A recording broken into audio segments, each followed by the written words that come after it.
नमस्कार बच्चों, स्वागत है आप सभी का हमारे YouTube चैनल की एक और नई वीडियो में। आज का हमारा टॉपिक कक्षा 9वीं का विषय गणित। यहाँ पर हम चैप्टर 2, पूर्व वीडियो में हमने बहुपद चैप्टर 2 जो उसका मूल ज्ञान है, बेसिक ज्ञान है, वो हमने देखा कि बहुपद कब होगा कब नहीं होगा। इस वीडियो में हम प्रश्नावली को हल करने जा रहे हैं। बिना कुछ देरी किए हुए हम अपने वीडियो में आगे बढ़ते हैं। आगे बढ़ने से पहले यदि आपने हमारा चैनल सब्सक्राइब नहीं किया हो, उसे सब्सक्राइब ज़रूर करें। चलिए हम आगे बढ़ते हैं अपने टॉपिक की ओर। प्रश्नावली 2.1 का पहला प्रश्न है, निम्नलिखित व्यंजकों में कौन कौन एक चर में बहुपद हैं, कौन कौन नहीं हैं, कारण के साथ उत्तर दीजिए। तो यहाँ पहला प्रश्न है 4x का वर्ग ऋण 3x धन 7। तो यहाँ पर हम चर राशि देख रहे हैं। चर राशि की जो घात है ये घात पूर्ण संख्या के रूप में है, अर्थात ये बहुपद होगा। यहाँ पर हम देख रहे हैं कि x एक ही चर है, अर्थात ये एक चर का बहुपद हो जाए।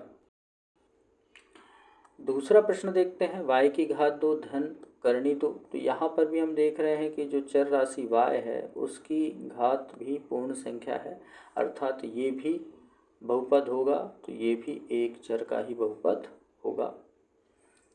आगे देखते हैं तीसरा। यहाँ पर हम देख पा रहे हैं 3 करनी t धन t करनी 2।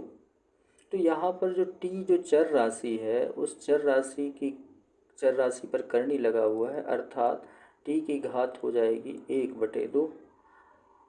अब चूंकि ये पूर्ण संख्या नहीं है, जो घात है वो पूर्ण संख्या के रूप में नहीं है, अतः यह बहुपद नहीं होगा। अगला प्रश्न देखते हैं चौथा, y धन 2/y। तो यहाँ पर भी ये जो चर राशि है, इस चर राशि को जब हम व्यवस्थित करेंगे तो y धन y 2y की घात ऋण 1 होगा। तो यहाँ पर भी जो चर राशि की घातांक है वो ऋणात्मक हो जाएगी, अतः ये भी बहुपद नहीं होगा।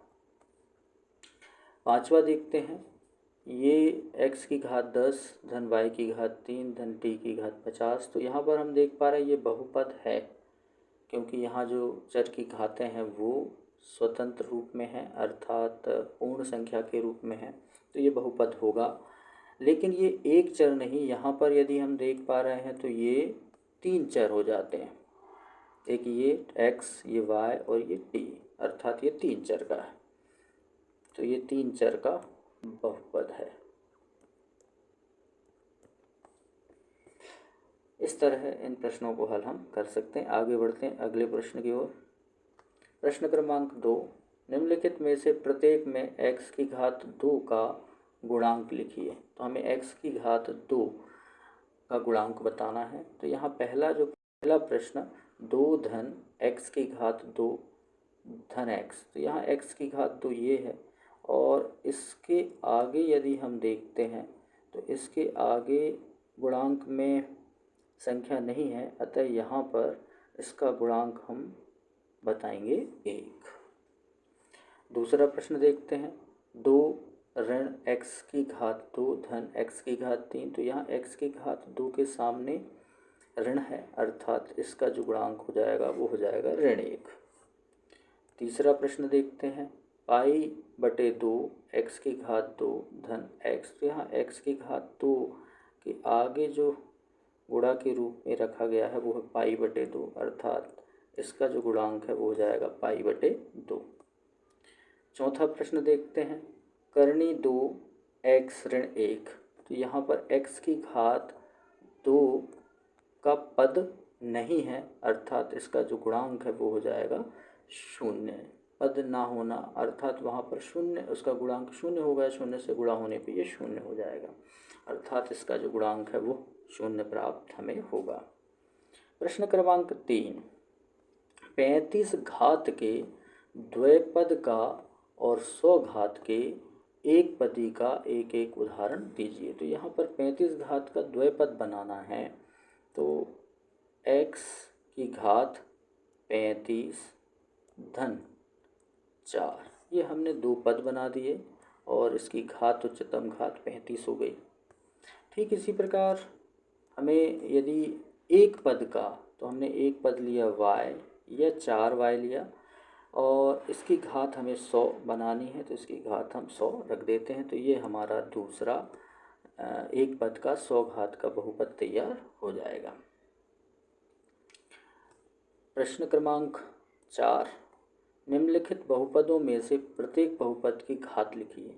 अब जैसे ये पहला है, इसमें 5x की घात 3 धन 4x का वर्ग धन 7x, इस बहुपद में हम देख रहे हैं तो उच्चतम घात x के ऊपर लगी हुई है, वो है 3, अर्थात इस बहुपद की घात हो जाएगी 3।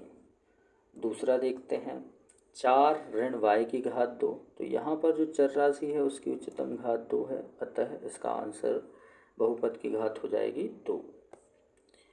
तीसरा देखते हैं, 5t ऋण करनी 7, तो यहाँ पर जो t है, जो चर राशि है, इसकी उच्चतम घात 1 है, तो इस बहुपद की घात हो जाएगी 1।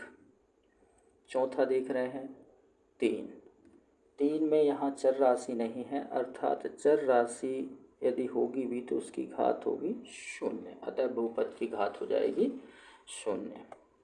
प्रश्न क्रमांक 5, बताइए कि निम्नलिखित बहुपदों में कौन कौन बहुपद रैखिक हैं, कौन कौन द्विघाती हैं और कौन कौन त्रिघाती हैं। तो एक घात का जो बहुपद है वो रैखिक होगा, 2 घात का द्विघाती, 3 घात का त्रिघाती। जैसे हम पहला देख रहे हैं तो इसकी उच्चतम घात 2 है, अतः यह द्विघाती होगा। दूसरा, इसकी उच्चतम घात 3 है, तो ये त्रिघाती होगा।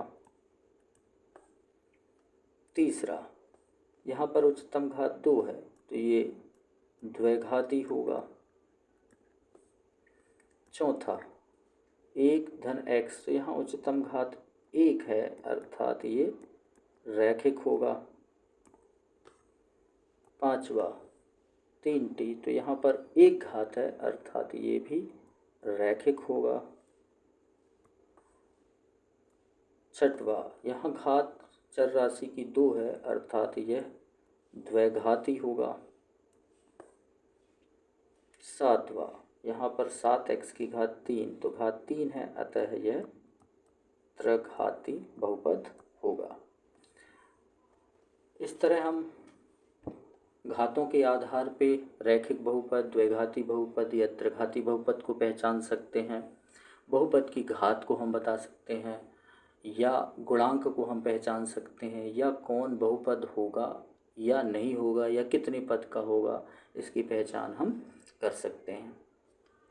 इनके बेसिक्स को जानने के लिए हमने एक वीडियो पूर्व में बना रखा है, चाहे तो आप उस वीडियो को देख सकते हैं, उसकी लिंक हम डिस्क्रिप्शन में दे देंगे। अगली वीडियो में हम बहुपद के अगली प्रश्नावली को हल करेंगे। तब तक के लिए धन्यवाद।